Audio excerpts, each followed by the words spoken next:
Passing through the veil of mystery, seeking answers no one is brave to ask. This is Bound to Truth.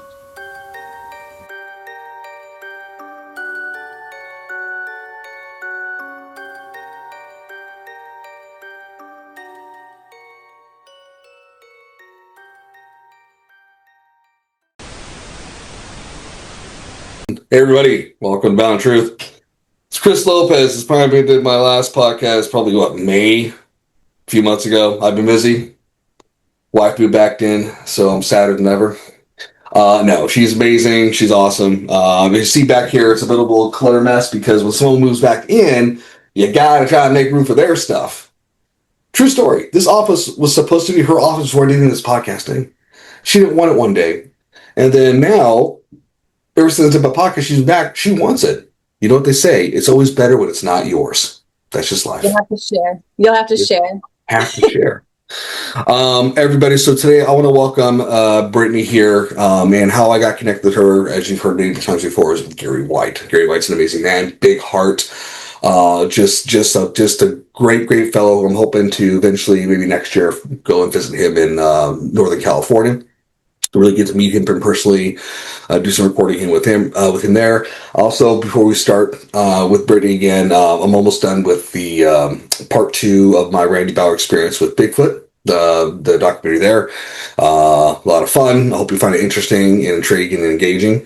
But anyway, so Brittany, thank you for being on. I know we talked before a couple months ago. I know we tried, it was hit and miss. You know, we got life things, situations, right? Or just life itself, good or bad or different, how you look at it.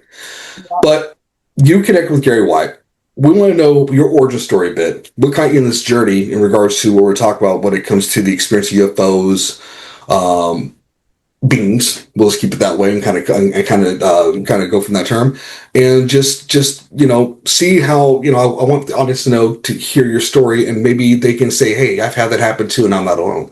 This is a whole subject I think people should talk about, and also feel connected. So please, I'll shut up now. Go ahead. Okay, so how did I get involved and started in this community? It all started really for me last year, but not at the same time. It feels like it was like events leading up to this point in my life. So it's like a whole life thing, but I did not become interested in like the UFO community or UAPs or anything like that until 2025. And I wasn't interested in aliens. I really didn't think about it. The very first time I even said anything about extraterrestrial life was in 2018 on a night where I just happened to be drunk at home, which is not a regular occurrence. I was going through things in life. My grandmother had just passed away. And I was just, one of those nights where you just kind of let go. And all of a sudden, out of nowhere, I just randomly said, statistically speaking, other life has to exist on other planets somewhere in some other galaxy. Like, it can't be that we're the only ones that exist when you think about how big space is and how many galaxies there are. And that was like my first moment of even considering life on other planets or in other galaxies. And it's just funny that I happened to be in a moment where I was influenced by alcohol, but at the same time, I was opened up to be able to kind of even think about that, I think. So that was the first time I even thought about it. After those years, I ended up getting divorced shortly after that. Not because of that, but just we were in a relationship or marriage for 11 years and we grew apart. We used to be like very religious, charismatic Christians, like non-denominational, born again type of vibe. And I just started exploring and investigating, really asking questions about my beliefs. And I had friends that were also questioning, and they would present these questions to me, and we would kind of like bounce back and forth about certain doctrines within the church that just didn't make sense to us. And that kind of began my deconstruction phase, I guess you could say, where my whole identity was wrapped up in my faith, Christianity, what I believed in. I was on a mission to basically bring God, bring Jesus to whoever it was that was in front of me, to bring them unconditional love. But I got wrapped up in a lot of the dogma that's within the church. So I had to kind of like sift through all of that. And one of the things that got brought to my attention was about like hell, like being tormented in hell forever, and unconditional love, and what is grace and mercy, and why is it for some people and not for other people, and all of this. So it kind of felt like it was a slow progression, and I was like asking God directly, like, I really just want to know the truth, no matter what it is, even if it means I have to unravel my identity and put it back again. I just really want to know what the truth is, and that's what I've always been after. But since I was born in Christianity, that was like my framework at that time. So as I began exploring and really asking questions and searching the scriptures and studying the original languages to figure out like what do they actually mean, and not just trusting the preacher in front of me to be teaching me the accurate thing, I studied for myself. Just like Paul says, study to show yourself approved. Don't believe him. Believe your studies and your relationship, your connection with God. So that's what I did. And I found myself leaving Christianity, but not it was like a slow progression, but I didn't throw away the baby with the bathwater. I always stayed connected to God, to Jesus, because I felt like he did exist as an actual person. And walk this earth, and perhaps we all kind of just misunderstood the message that he's sharing, and it goes over our heads just like it went over the people of his time's heads. Like they just did not understand what he was trying to share. So I just kept on exploring and wondering, like, what does all of this mean? Because like I said, my whole identity was like wrapped up in that belief system. So I had to, it was like my reality was shattered, and you have to like pick up the pieces and make sense of what even is reality anymore when your whole view is just set on this one thing. So I began exploring slowly. It was like a progression of years, just kind of exploring different things. I saw a video actually of Buddhist monks doing mantras around a person, chanting mantras with intention around a person who had a brain tumor. And I saw the brain tumor shrinking in this video in real time. And whether that video is legit or not, I don't know. It was years ago. I can't find it to this day, but that cracked me open to realize that mystical experiences happen outside of Christianity, and they happen across every framework. And that really made me question too, because within the Christian world, it's like, okay, if these things are happening and they're outside of the name of Jesus, they must be demonic, right? That's what I was believing and what I was taught.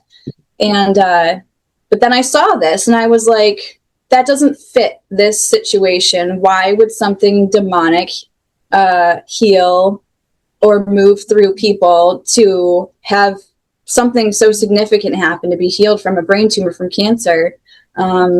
So that made me really open up even more to realize that people have spiritual experiences across frameworks. And I came across other material like Robert Monroe, because I began exploring like lucid dreaming and out-of-body experiences, because I'm a vivid dreamer. So I wanted to know, like, how do I work with my dreams? How do I explore more of that for spiritual communication, and also getting to know myself more from basically the inside out? So I began exploring all of that. And then, life events are happening all along the way that are causing like gaps of time where I just have to deal with life and the traumatic experiences that I was going through, like divorce and death, and then other things that came up. And then it brought me all to 2025, right? The year that I say was like heaven and hell at the same time, which is, it's mind-blowing, because it was like the worst year of my life and also the best year of my life. It was like I was in the fire being refined, And it could have either broke me and made me go crazy or catapulted me into transformation, really. And it's still a transformation in progress right now, because I'm still like living through it. But basically what happened was there was a situation in my life where my dad was going to end up on the streets.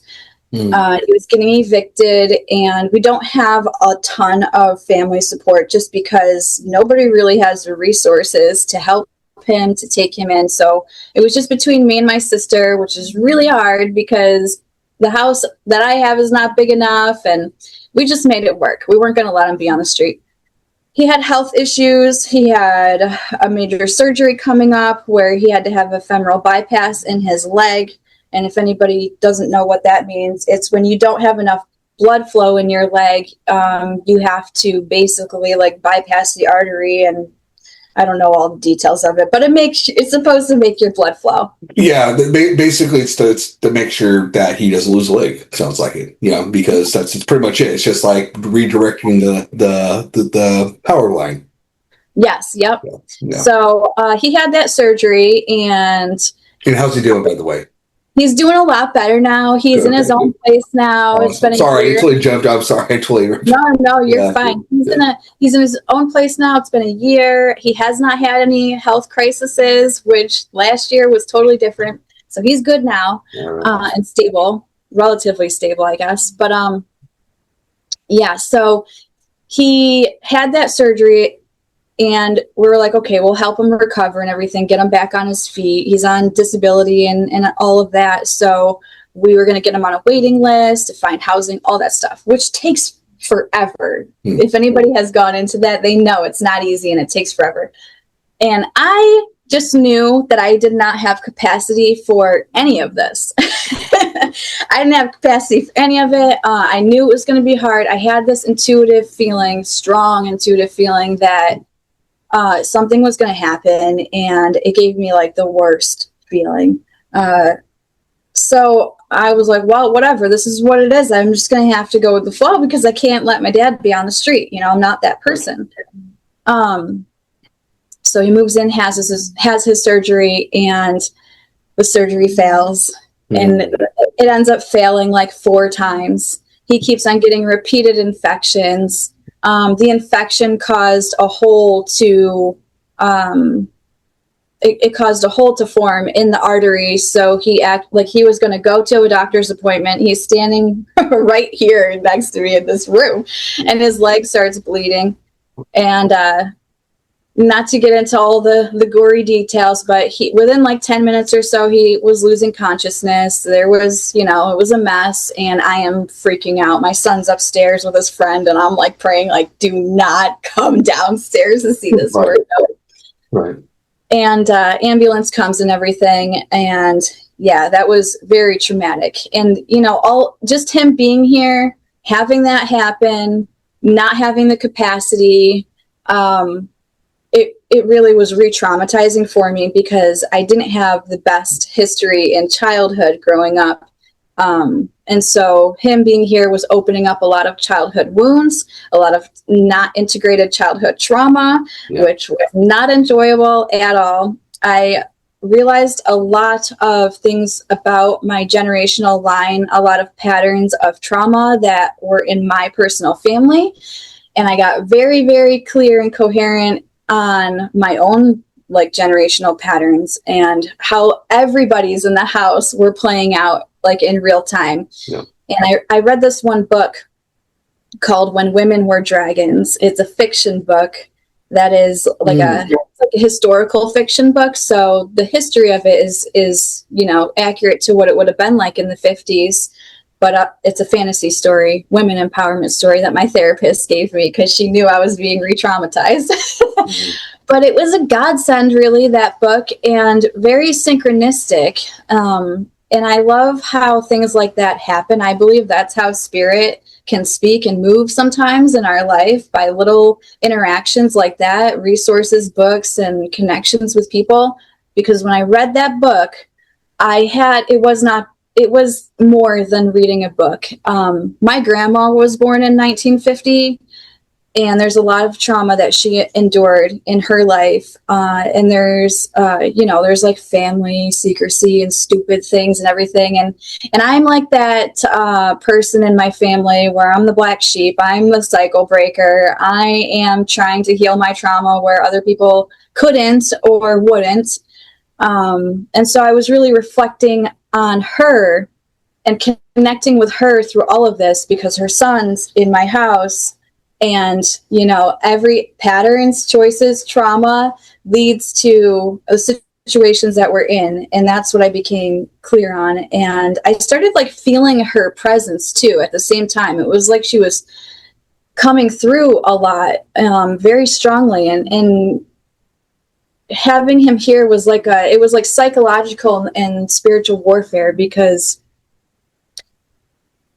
it put me in a place that was very like a caretaker mode. Like I almost felt like I was living a version of her life, and then her presence and God at the same time, and all benevolent beings were trying to help me to be able to overcome all of this, and like being in the fire.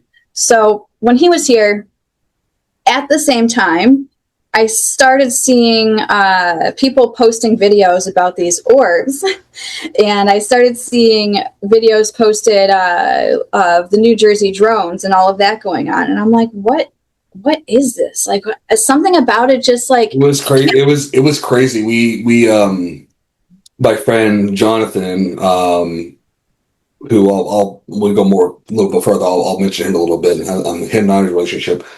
He was going to my house to drop something off, and he took a picture of this drone that was like huge, massive past the store on Washington. I know it happened more in Orbs, Jersey, and so forth. All that stuff that was nuts.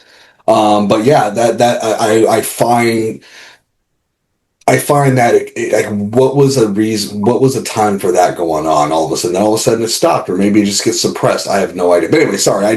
But yeah. Anyway, so you're talking about the drones. I totally went off the subject because I see squirrel. But no, we've had them too. We've had them too, but not to the extent of your guys' stuff for sure.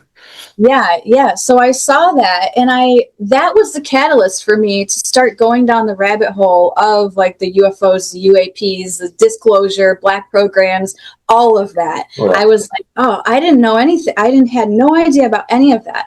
So while I'm seeing congressional hearings about UAPs, and I start going down the rabbit hole of whistleblowers and all of their experiences, now I'm like, okay, what the F is actually like happening? Because I didn't think that it was just drones, because I was also seeing footage that people were sharing on TikTok of their personal experiences with these same luminous orbs in the sky. So I'm like, and they weren't in New Jersey. So I'm like, okay, this is not limited to New Jersey, right? Mm-hmm.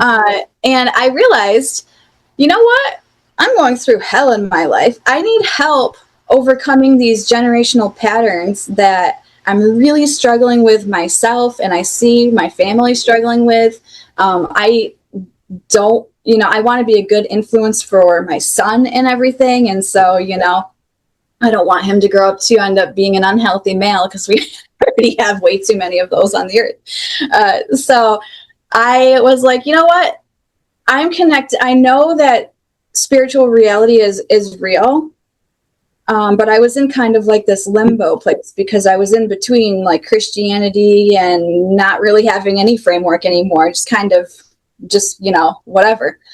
And so I decided to connect like intentionally on my own. And I was in the shower. I was doing other things, like I started practicing like ancient Tibetan mantras, Buddhist mantras, just because they really resonated with me. I came across one on Spotify, and it was like a modern version of an ancient mantra. And I researched ancient Sanskrit language and ancient mystical experiences. And I was like, let's go. I'm going to go in the shower and do my nervous system regulation, do these mantras, and connect to whatever, this phenomenon is, because, I knew in myself that there is not just the UFO stuff going on and drones, but there is a spiritual reality. So I said within myself, source, God, ancestors, guides, benevolent beings of any types, I don't care if you're an alien. I don't care what you look like. If you're a benevolent intelligence, I need your help in my life to be able to heal,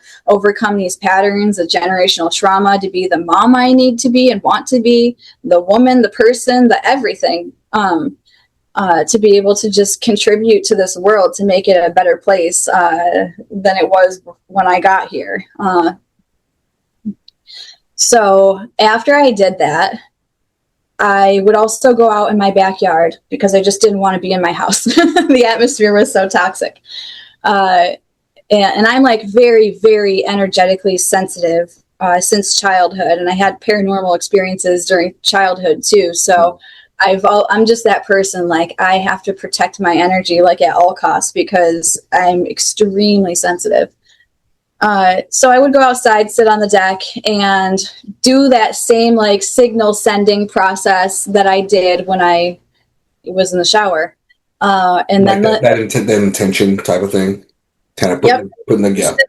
Yep, I would sit on the deck and I would say the same phrase, basically: ancestors, guides, guardians, I say great spirit now because I try to keep it universal, because I'm not in like any framework. And I just say, great spirit, guides, ancestors, benevolent beings of all kinds, I am here. I'm here to hang out. I'm here to connect. I'm here for whatever you want to share with me, whatever you want to show me, I'm here. Even if it's just to commune together, just to be in each other's presence, because that in itself does something to you when you're out there. So I would go out there, do that, and they just started appearing. Like, in crazy, ridiculous ways they started appearing, because I would be like, okay, I am like very logical, rational, but very curious and open at the same time. I would say you cannot look like a drone. You cannot look like a satellite. You cannot look like a plane. You can't look like any of that, because I will think that it's that.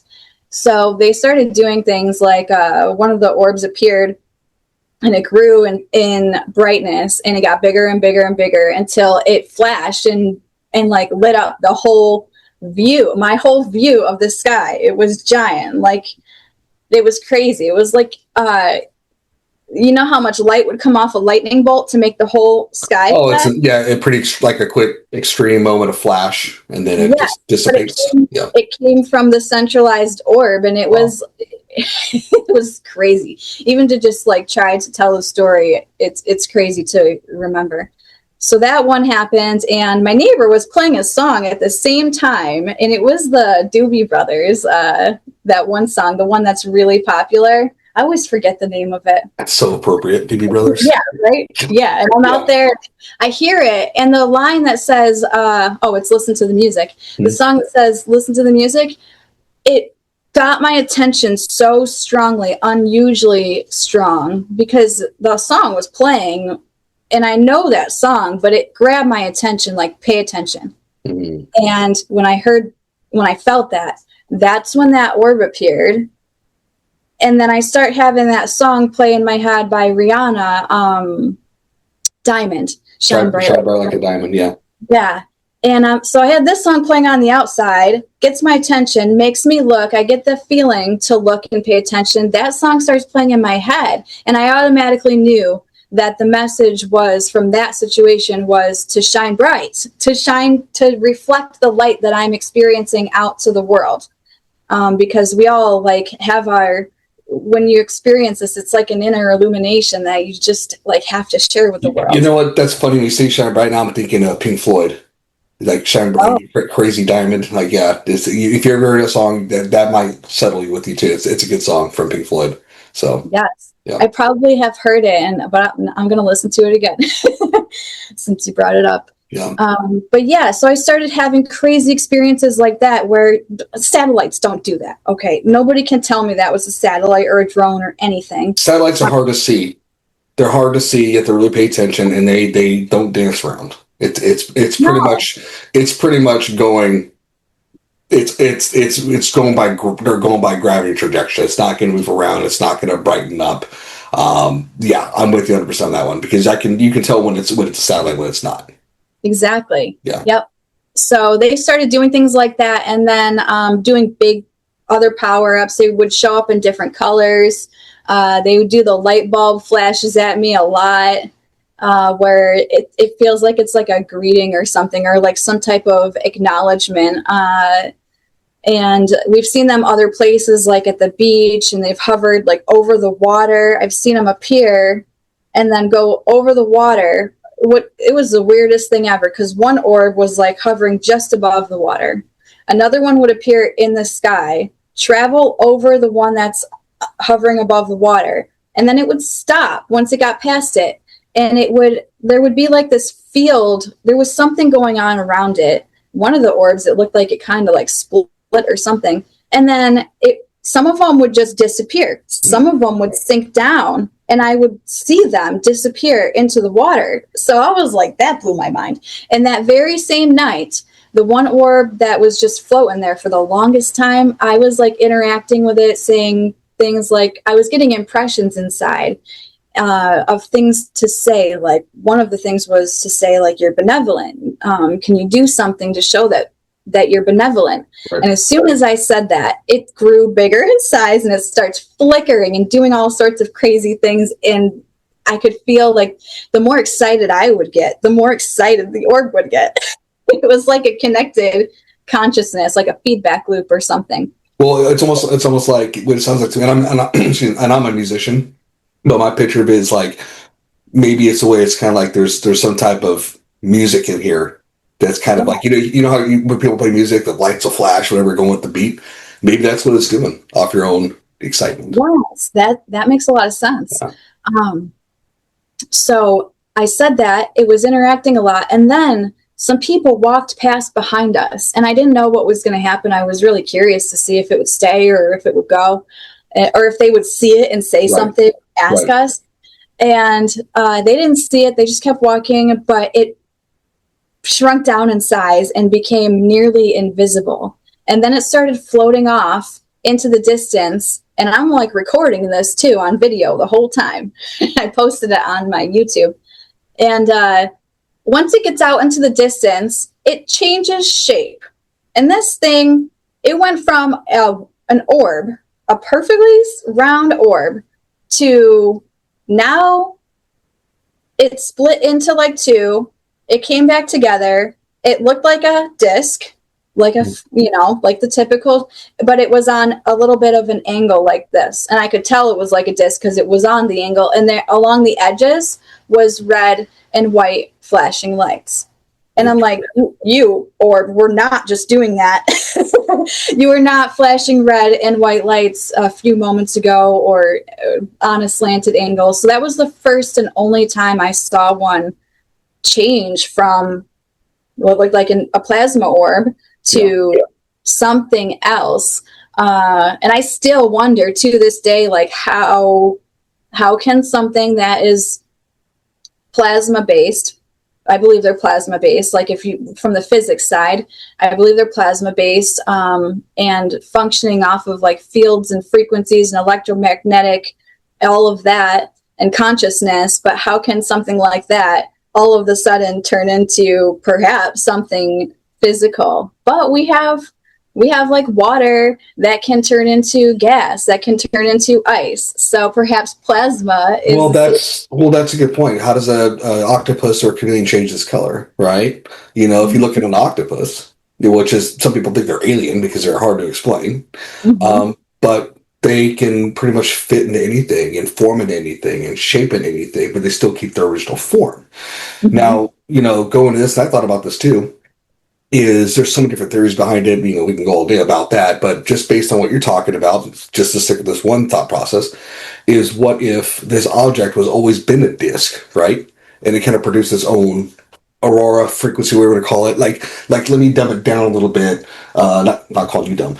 Like an airplane, right? When you see an airplane, especially at night, you can't see the airplane, but you can see its lights flashing, right? Well, I can't see the shape of it, but I know it's an airplane. Maybe it's something that extreme where it's like, is it shape-shifting or not? Or is it shaping outside the vehicle itself, and then it kind of showed its true form after that? Again, theory. Just a theory. Or it's a whole nother thing, which we can talk about that all day. But anyways, that's a really crazy... So this is the first time that you saw. Is this your first experience? And it's by yourself, you said, or with someone else? I used to people behind you, but or yeah. I was with my boyfriend John, and it wasn't the first experience. It was just one of the most. God, I know so many Johns. Sorry. I know, right? There's a ton of them out there, but yeah. So we were together, and he has seen a lot of different anomalous activity from the orbs as well. He hasn't seen everything that I've seen. I'm working on that. Every time we go out, I'm like, please show him what you have shown me when I'm by myself, because I want his mind to be blown, because he's the type of person that doesn't get very surprised by anything. He's like he's very analytical, logical, and he's open, but he just doesn't get shocked. So I get excited when he is like shocked by something that. So you're Fox Mulder, he's Scully. Yeah. No, and you know what though? I'll say this: I have a friend whose boyfriend's like that as well. Smart guy, but what I love about it is, yeah, we want you to question it. You want that, It's because it's like, okay, I want. Here's what I'm seeing. Here's what I'm experiencing. But you want that help, kind of keeps you objective in a way. But but it's good to have that. That's for my personal, because I've seen people who would just stick with one dogmatic belief and just not be open minded, and they just get too lost. I'm not saying that for you, but I'll say that I'm glad you have that. So he's very grounding, and he keeps me steady, and I'm like the ocean. I'm all over the place. You know what? I'm sure you guys complement each other very, very well. Sometimes we need an ocean to move mountains. Yes, exactly. Yeah. So yeah, he's been with me for a lot of my experiences. So that one at Sylvan Beach was insane. I would say the strongest one, the one that was life-changing. I really want it to happen again. It was so life-changing. So I wanted the orbs to come closer, because I'm just that person. I'm not afraid. I'm like, come down. I want to see you closer. And I just excited about it and curious. And one of my friends on TikTok, she was posting videos where they were like, it looked like they were a lot closer. So I was like, I want to experience that. Yeah. So for 2 weeks, I'm just broadcasting out this signal that is, just sending out that desire. Like, I would really love that, but not in a way that's like, super attached. It's like a detached kind of, like, I'm asking, but I'm happy and grateful for whatever I experience, because it's not about like sensational speculation for me. It's just that I want to have firsthand experience to know for myself what I'm interacting with. So it gets me excited. So for 2 weeks, I'm waiting. I'm just focusing on doing my inner work and getting through, life and everything. And then I go outside.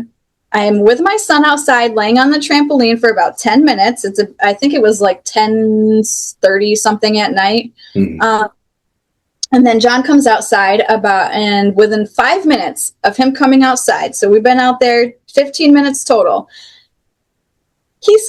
John says, there's an orb in the backyard, like in the corner of the backyard. So I look. I don't have my phone because I'm just spending time with my son.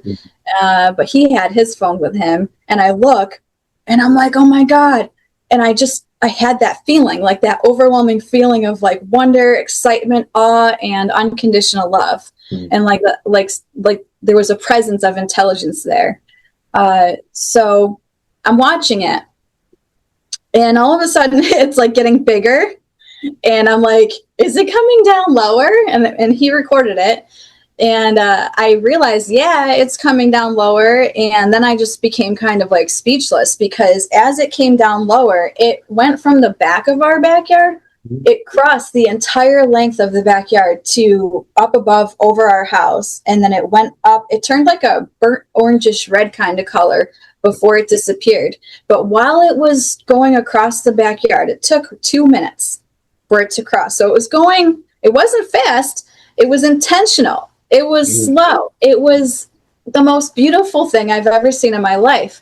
It looked like it was white, but it's not a white that people have ever really seen, I don't think, because it looked like the color of a diamond, but not a diamond. It was like crystalline, sparkling white with these rays shooting out everywhere. It's like a light white in a way. Maybe like one of those LED bulbs, maybe, but maybe that's understating it in a way. way understating it. It was so bright I couldn't see the center of it. It was just like pure, the brightest white you could ever see without it blinding your eyes. My eyes were like wide open, and I didn't feel like any pain, but I intentionally made myself not blink because I didn't want to miss anything. Tears are like streaming down my face, and my son is hugging my side, and he's like got his head down and buried into my side. So I don't know if he actually saw it, because he got like, I think he got kind of freaked out.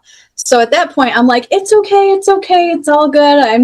I can't talk because I'm like experiencing what it felt like a piece of God basically just floated down and crossed us in our yard. That's what it felt like. The presence of it was so divine feeling, so palpable within my body that I'm just like bawling, crying, and then afterwards, I couldn't even sleep until like 4 a.m. because I'm like, oh my God, I got to experience what I've been waiting to experience my whole entire life. Just all, we stop for a moment. So would you say, like, we talk about all entire life when it comes to the dogmatic belief as a kid, growing up, the things going on in your life with marriage, when you divorced, your circumstances with your dad, all this stuff, would you say that was that pivotal moment for you where it's like, I have questions, what's the point of it, what's the meaning of it, what does this all mean for me, what does it mean for all of us, how, what's the purpose of it all? Is that what it was kind of like feeling like here's, I wouldn't say the answer, but there was a hope? Yeah, so I was at a place where I was in a really dark place where I was seeing all these events going on in the world, the state of the world, the wars, the killing, everything that's happening. I don't want Facebook or YouTube to like censor anything I say or demote the video. You're totally fine. I work in the banking financial world. I have OCD, so sometimes like, oh shoot, maybe I should have said that. I hope I don't get in trouble, So I'm very, because I try to be very sensitive to everybody, have an opinion, but also in a respectful manner where exactly. I got the same thing going on. I'm always like monitoring all of that. But yeah, so I knew all of that was going on, and it was really affecting me a lot. It was like I was grieving, like all this grief that the collective was feeling. It was like I was feeling my own grief, and then the grief of the collective, like humanity as a whole. Oh, I'm sure when you step outside, you feel everybody. You feel everything. Oh, yeah. And if you don't ask, you ever felt like where you go to a store, if you're going to work, like something's not right? Yes. Is it me, or is it just because of what's been produced out there? What's been exerted? You know what I'm saying? And it sucks. Sometimes I want to stay home all day. I'm like, I don't want to go outside. I don't want to deal with people. But anyway, sorry. But is that kind of like that in a way? Yes. Yeah.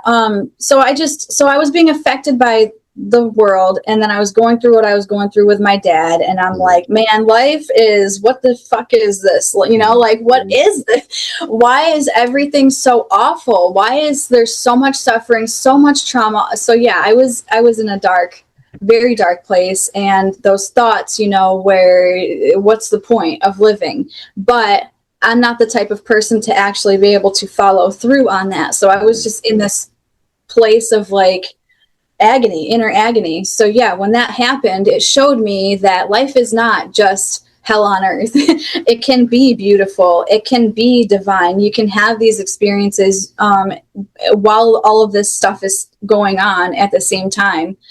So it did give me hope, and it brought me a lot of healing, and it let me know that there's an intelligence that permeates everything on this planet and way beyond, like probably everything that is alive in existence is powered by this intelligence, I feel.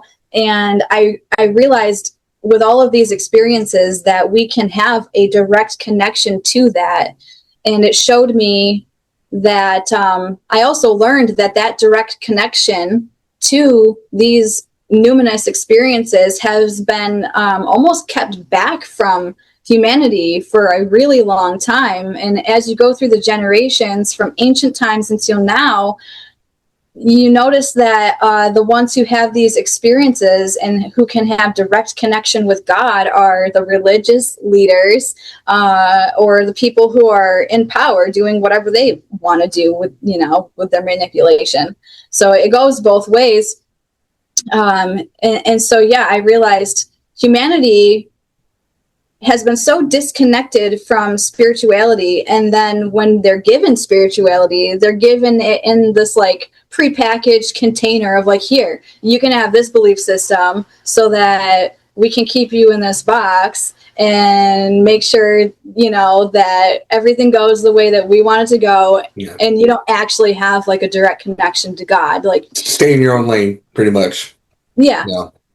So it was a really profound experience. And I realized I had a moment in the backyard last year, and I feel like it was just like this one massive, huge download because it came like whoop, all at once. Interesting. Okay. And I'm just in the garden, just talking to Jean. And then all of a sudden I was like, oh my gosh, this is all connected to just like one conscious awareness projecting itself out through many emanations, through everything.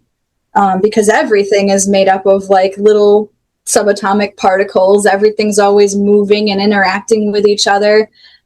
So I just kind of realized like all of this is awareness. It's almost like a giant brain dreaming everything into existence. And then through that, through all of the experiences that we have, the animals have, every life form has, it like sends that information back up, and it's all like this process.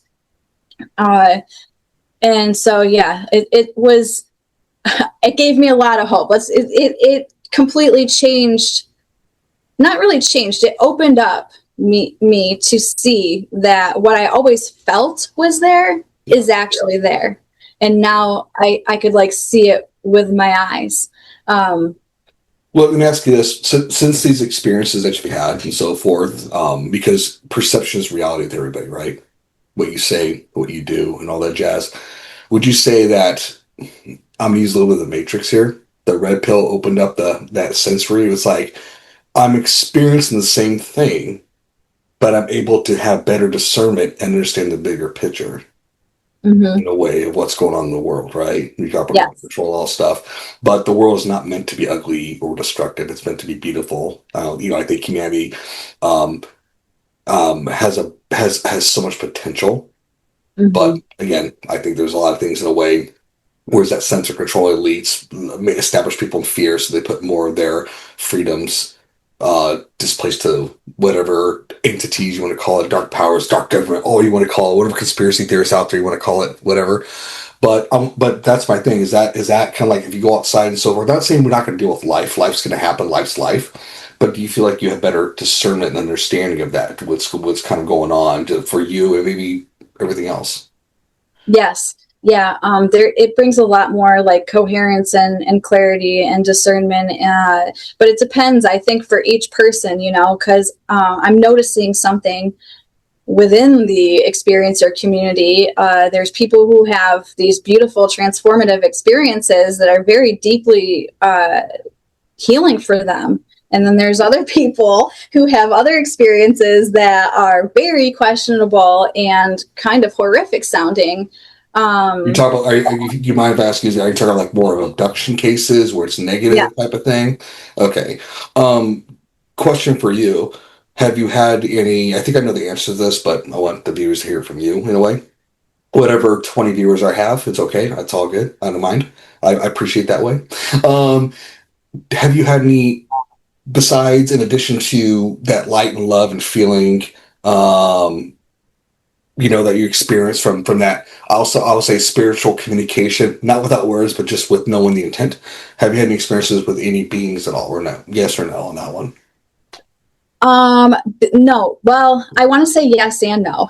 It's hard. No, it's okay. If you want to elaborate a little bit, go for it. I mean, whatever you feel comfortable. I'm just more curious with it too. But I find the stories regarding your communication, spiritual connection, intent, like what's going on, is really fascinating. But yeah. So I haven't had like a physical manifestation of a being like in front of me. Some people have had that. A lot of people have had that. I haven't had that yet. It could happen in the future. But I would say that I have been communicating with beings of various different, I guess you would say like personalities, all being the same intelligence, consciousness, but expressed through various different like probably entities and personalities. None of them have manifested like in a form that is not an orb, other than like seeing like what looked like the craft. I have had dreams actually. Okay. That could be another form of communication. I've heard a lot of people have dreams, and I'm a vivid dreamer, so that would make sense. But I haven't had them manifest like right in front of me. I did have one encounter where John got called into work.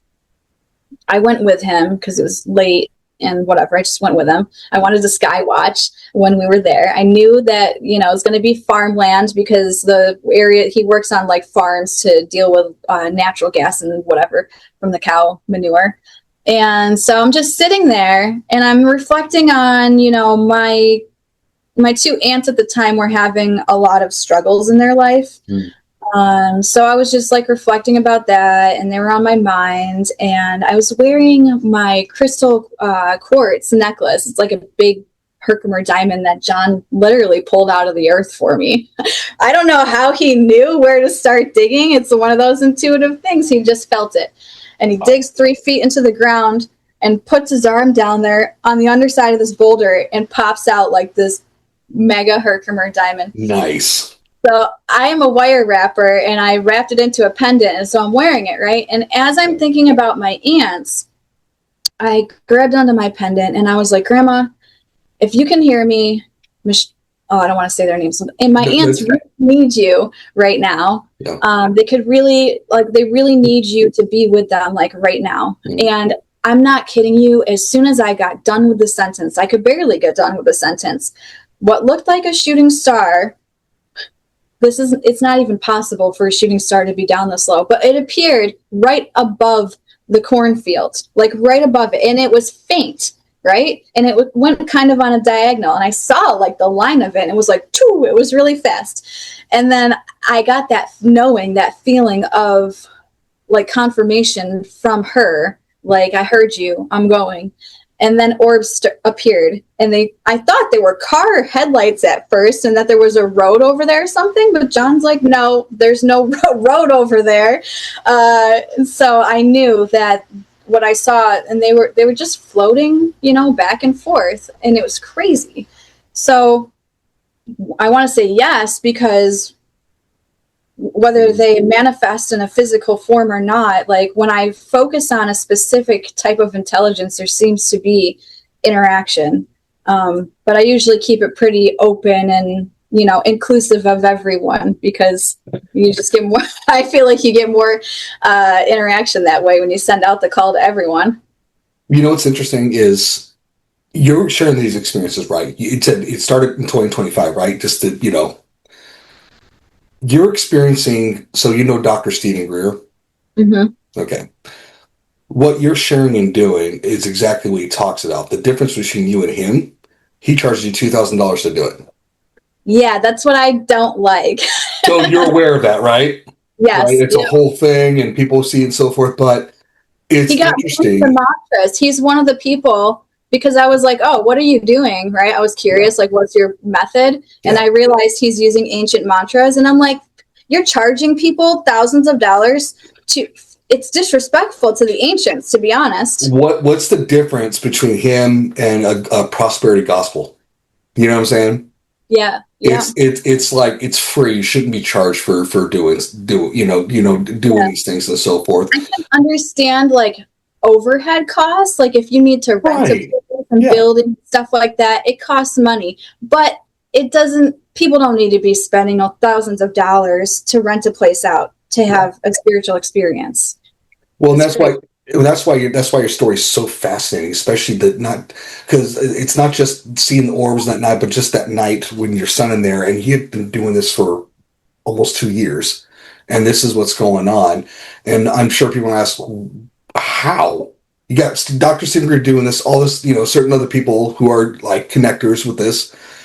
Maybe the answer is like, I just was on my knees. Yes, And I was. I had pure intent, and I think that's the key. Maybe is pure intent, and maybe some people don't feel it. Is because there's selfish intent. Maybe am I kind of off base on that? No, I don't think you're off base. Yeah. The word that comes to my mind, and it's funny that you bring it up because it keeps on coming up over the last couple of weeks. The same theme is a surrendering. It really is about like this surrendering. And when people hear that, a lot of people probably won't really understand like what does that mean? What does that look like? Because I didn't. I had people in the religious world telling me like, oh, surrender to God and give all your worries to the feet of Jesus and blah, blah, blah, all that religious stuff. And have a great day. Yeah. And I'm like, what does that even mean? Right. I'm trying to blaspheme God. I love you. I'm just saying. We're just being real here. Yeah. No, but right. Yeah. Yeah. So I was like, what does that even mean? You're a human being and you just say these like empty words, but what does surrendering actually look like? Surrendering is, when you're at the end of your rope, actually, and just connecting from what you just said, a genuine place, being open, not just getting rid of like your logic and rational thinking or whatever, but just like opening yourself to the fact that reality could be far more layered than we could even fathom. Great. We only have a certain amount of scientific progress at this point. And so who are we to say?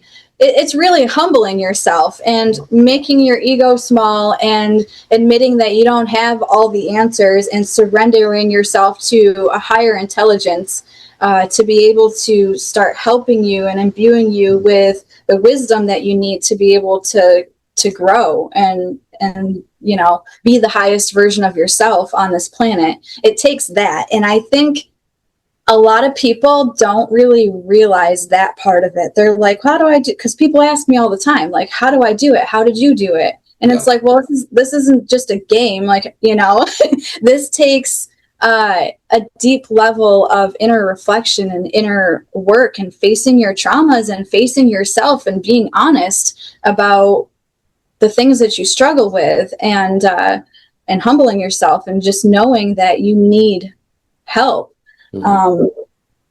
And so it seems like anybody who does that from a really genuine place, they get met where they are. And maybe it's not with the luminous like experiences. Maybe it's in other ways. Because in the past, I used to like beg God by myself, literally in my closet at home, right? I made like my own prayer closet and everything. Prayer fort. Yes, because I wanted privacy. I'm a very private person, so I just kind of hold myself away so I could just be alone. And I would beg for these experiences and these signs, and I would go church hopping to have these experiences, and I didn't have any of these experiences. And at the time I thought, well, am I just not worthy? Is there something wrong with me? What am I doing wrong? I would cry about all this stuff. And I realize now that everything happens in a certain timing. And it's not that I wasn't genuine back then. It's that like the place that I was in, I don't think I could have handled having these experiences. And I would have shoved it into the framework that I was in and turned it into some kind of dogma.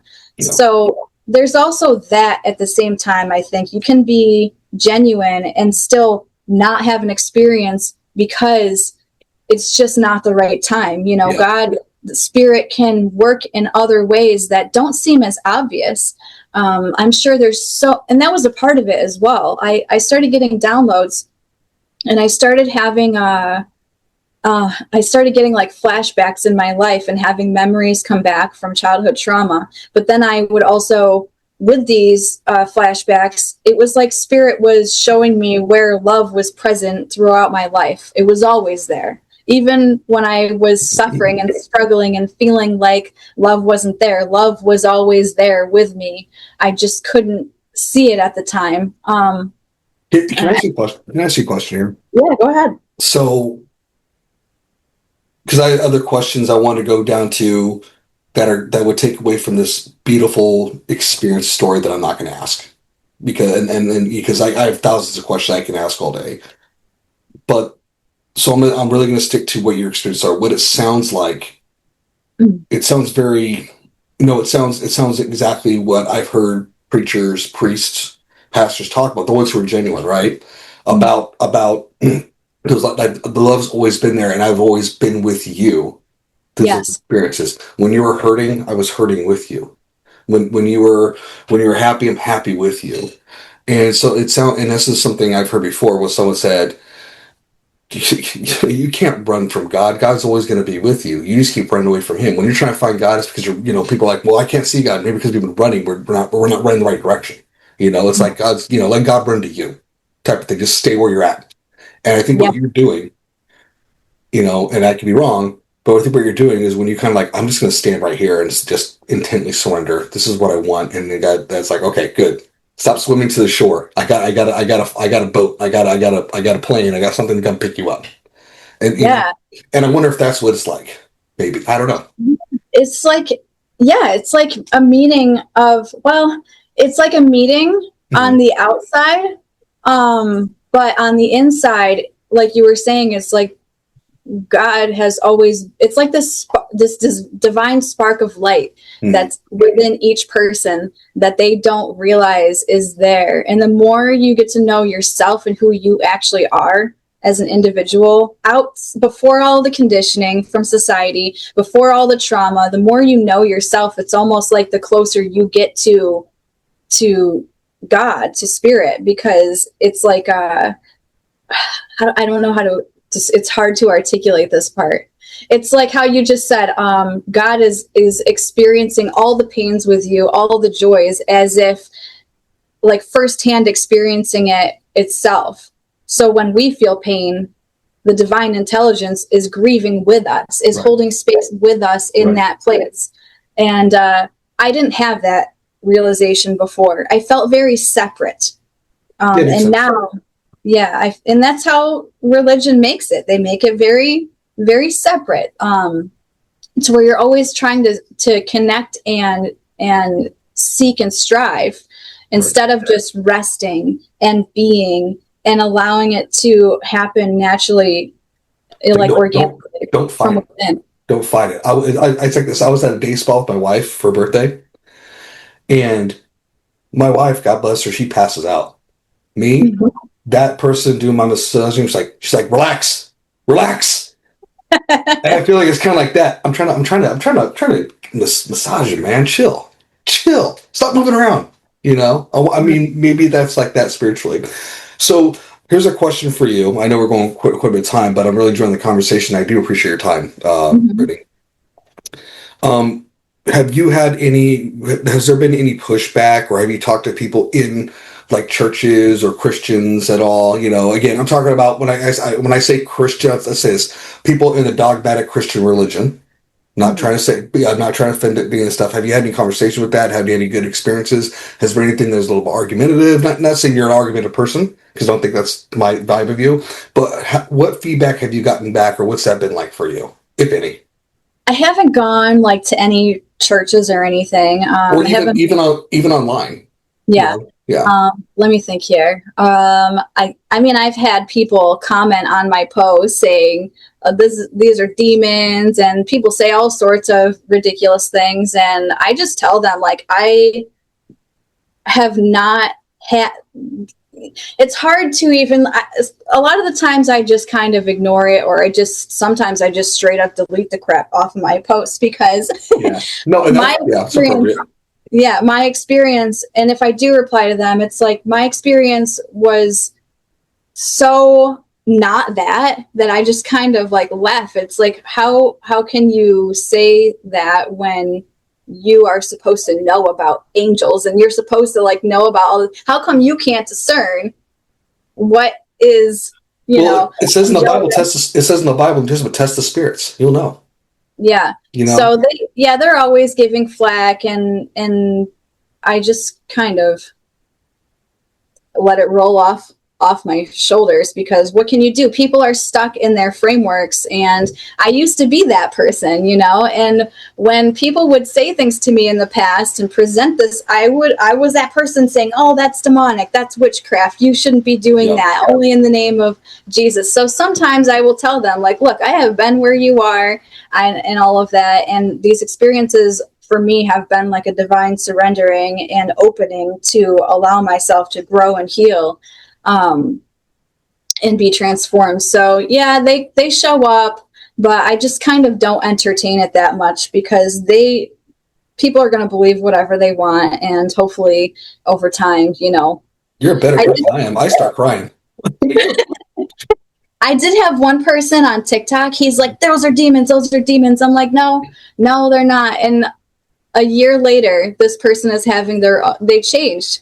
They realized, and they started having their own like experiences. So, I think that I just kind of accept that people are at where they're at.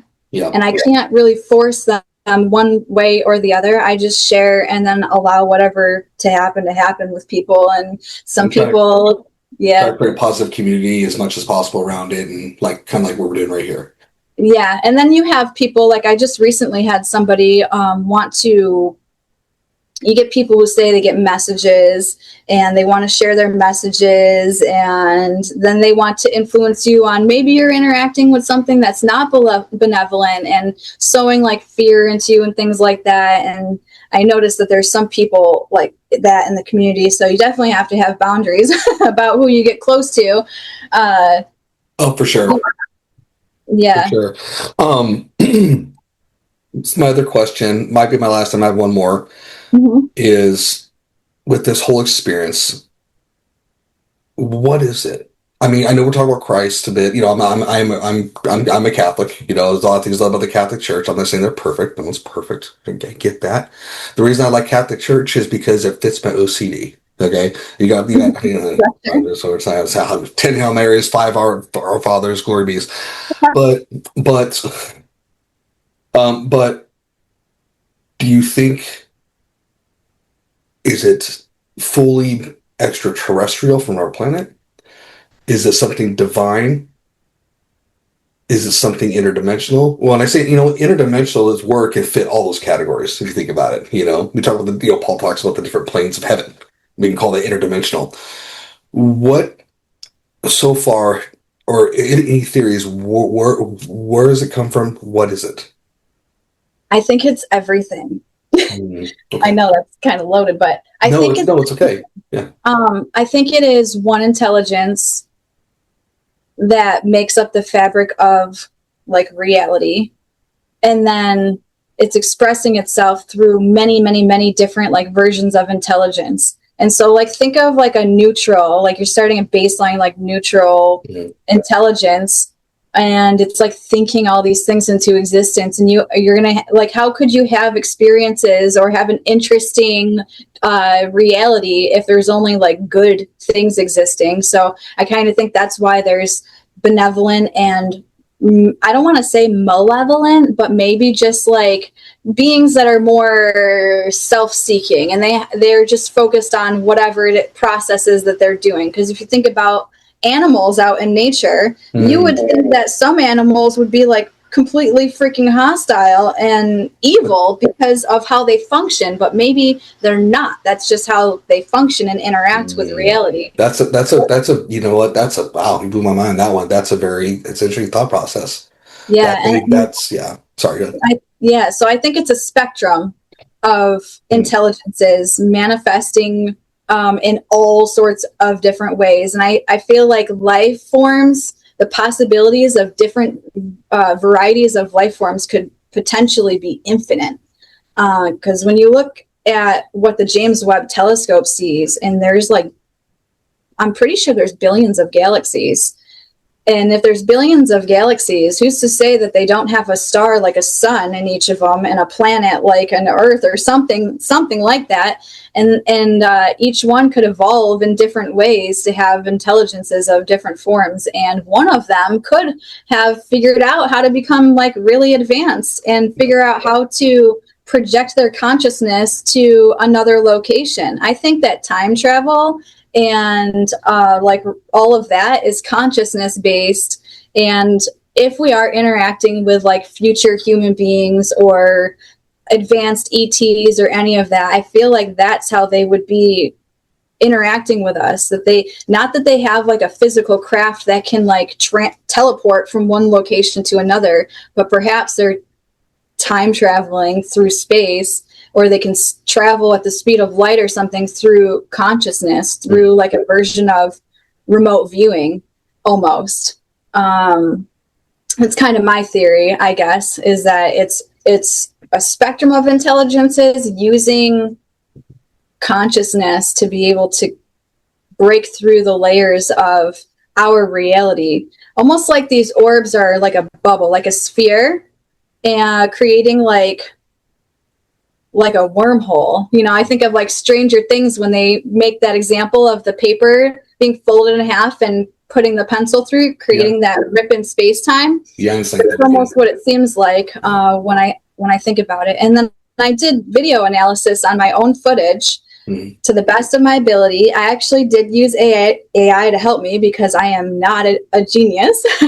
So, and I asked it, I'm like, how can we analyze my video footage the most professional way possible, so that we actually get like real data back? And I went outside of using the AI platform and I downloaded Python on my laptop, in which, you know, I didn't know how to use it, but I had AI to walk me step through step how exactly to use it, how to analyze my video footage, and what it all means.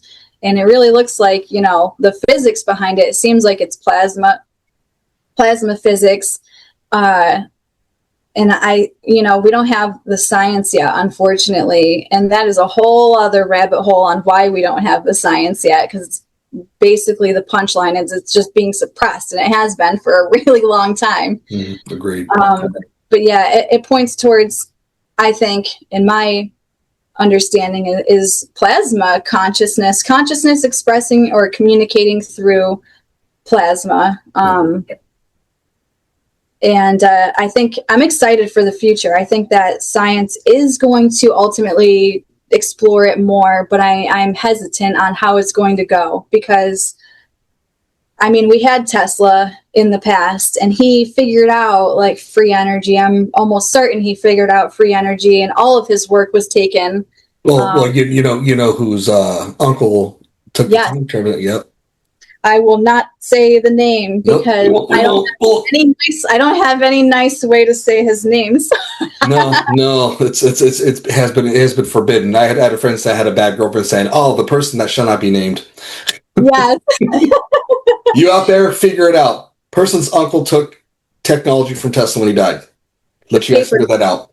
Yep, they took his research, and to this day, and I'm sure it was developed to be able to be implemented and used in their own ways. And if you pay attention to like the plasma physics and everything, like you see the scientists are going missing and everything. So we're living in very interesting times right now, and I'm curious to see how it's all going to play out. You should look into Project Looking Glass if you've not heard about that.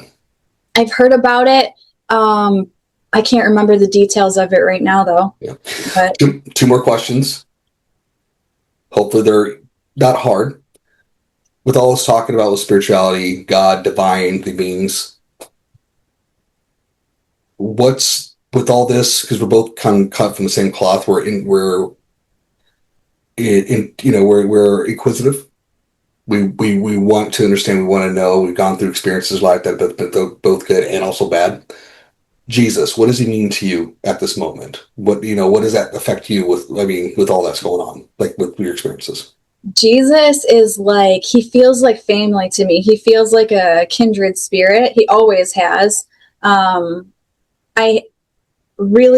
always connected to his message. And earlier when I said I don't throw the baby out with the bathwater, that was Jesus. Like the message that he came to share was so profoundly powerful that even the people of his time could not understand what he was saying. And even to this very day, I don't think that people fully understand what he was saying. I personally believe that he was always pointing us inwards towards knowing ourselves. And when we know ourselves, we then start to know the divine, because we're connected, you know?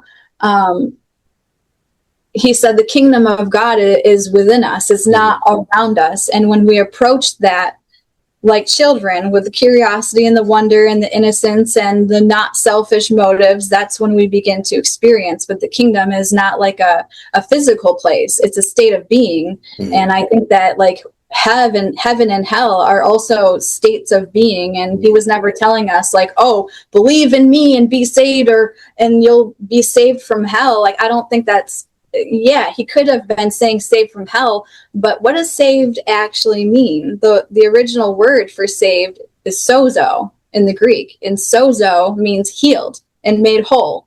So I really feel like Jesus, the message that he was sharing was for us to be made whole, to be healed from the inside out by having this divine union of inner knowing. And just society deemed him a heretic and basically murdered him.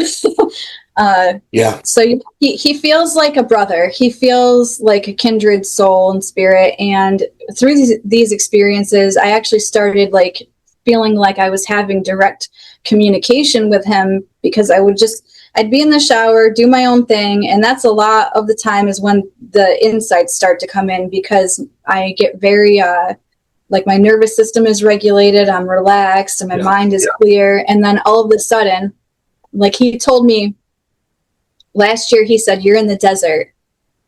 And then he used the whole parable of the desert and being in the desert and what that means and what you go through, what a person in general goes through when they're going through a desert season in their life, and how there's so many different things that are going to challenge you. But if you just stay in that surrendered place like he did, then that is what will bring you through and make you coherent. And I was also like, I couldn't even eat last year because I was so messed up inside. So I was like losing weight and in a very fasted state as well. So when that popped through, I was like, oh my God, everything about it just resonated. So yeah, he feels like his kindred spirit. He's still there. I believe that he did really important work on the earth, and he almost like planted a seed. Like he knew that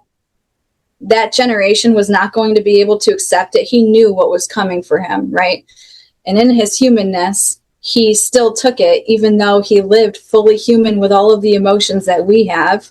He still allowed humanity to do what they did to him, and he did not hate them. Like that, to me, that's just like, he's the GOAT. It's tragically beautiful when I say that, because of what the brutality of crucifixion does to somebody. And if people have not researched crucifixion, please do, because I'll tell you right now, just seeing a Jesus on the cross at a church is not the same look as someone being pretty brutalized and taking that toll on. If I was getting lashed, I'd say I quit in 10 lashes, and that's if I have a good day. You know, I would pass out after like a few. Probably, I would just be like, "Whoop, my consciousness is going right now." I probably throw up when I see my own side of blood. Like, oh God. My last question to you is death. What happens in your mind when we die? Well, I haven't died yet, so I can't fully tell you, but it's a one-way trip. Let's not do that, right? No, but just kind of like where your experience right now. I know it's all you've got a lot of information for a short amount of time, but I don't know if there's ever crossed your mind. It has a lot, and honestly, it's because up until these experiences, I've been ultimately like terrified of the thought of death and aging and getting older.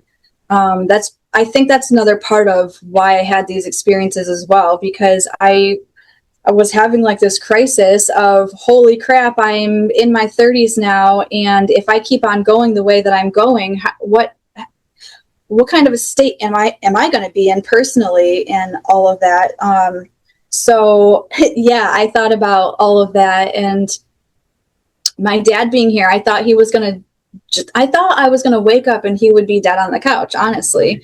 So I would do crazy things like learn about death and prepare myself in weird ways. And I watched this YouTube video of what it looks like when a person is dying, which is, it's like crazy, but I like to like hyper prepare myself, I guess. But so yeah, I thought about it, and what I think happens after having all of these experiences is these bodies that we have really feel like they are a container for consciousness. I don't feel like our brain is what creates the consciousness. I feel like the brain is the interface for the consciousness that's coming through. And so when this body is done, it's like a machine. It's like a biological machine. And us, ourselves, our true who we are, just goes, and this is what I believe and feel intuitively. It just like separates from the body and goes into, I guess you could say, like the cloud. You know, if you think of like the cloud of all, like the plasma cloud. You know, we turn into like plasma light beings, I think, because seeing these orbs, it's like they're beings, intelligences that just don't have the biological body to be functioning. And I think that's why, you know, when they do get close, a lot of people experience like physical sensations interacting with like their bodies. And so I think that they are literally like plasma energy and light. And so I think that's what we turn into.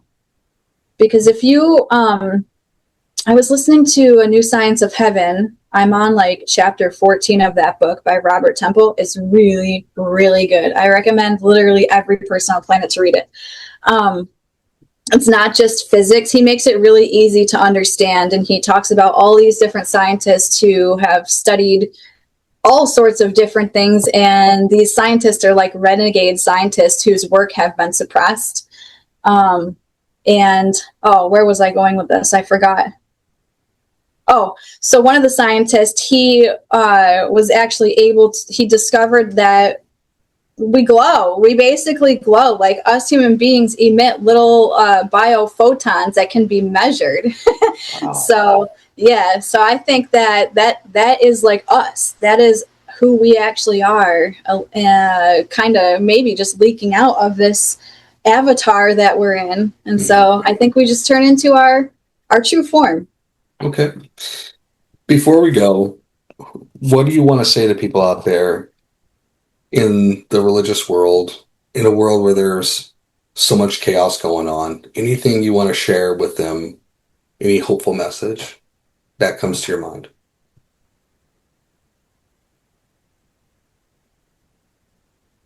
Just focus on doing the inner work. I think everybody should just focus on doing the inner work, because if each person focuses on their own inner work and works on healing all of that, that creates a ripple effect throughout the collective of humanity, and that can create like immense of change in itself. I think that's, you know, we live in a society of people who are so mentally unwell and disconnected, and they don't understand why. Unplugging from watching a bunch of bullshit propaganda, excuse my language, but that's what it is. That's okay. Keeping it real. It's all good. Unplug from all of the chaos that's going on all the time. We were not designed or meant to take in so much information all the time. Getting out in nature and just connecting. And my therapist the other day is like, the art of doing nothing. Just go and do nothing. Be still. Because in those moments, it's when you can go within and you can start hearing that quiet voice inside, the small, still voice inside that can give us that guidance and that wisdom. That's what I would say. Just do the inner work, connect, heal whatever traumas that we all have to heal, and live from that place, because that's more powerful than anybody could realize. Okay. That's well said. Do the work, people. Do the work. Yes. Do the work. It's not fun, but it's necessary. And it ends up being fun when you get through some of the work. I can tell you that. And maybe and hopefully you get some orbs on your way. Yes. All right, everybody. Brittany, stay on really quick after I stop recording. Just a quick little debrief, won't take too much time. But everybody, thank you for listening to Bound Truth. How can you reach me? BoundTruth34@gmail.com. YouTube, Spotify, Facebook, Amazon, Audible, what do they call it? I have no idea. There's so many platforms out there. I'm on all of them. If you have any questions, feel free to reach out to me. Get you connected with Brittany. You know, I try to protect guests, you know, because there's a lot of crazies out there. You never know. But anyways, really appreciate you guys joining today's show. And as always, God bless. Jesus loves you. And see you on the other side.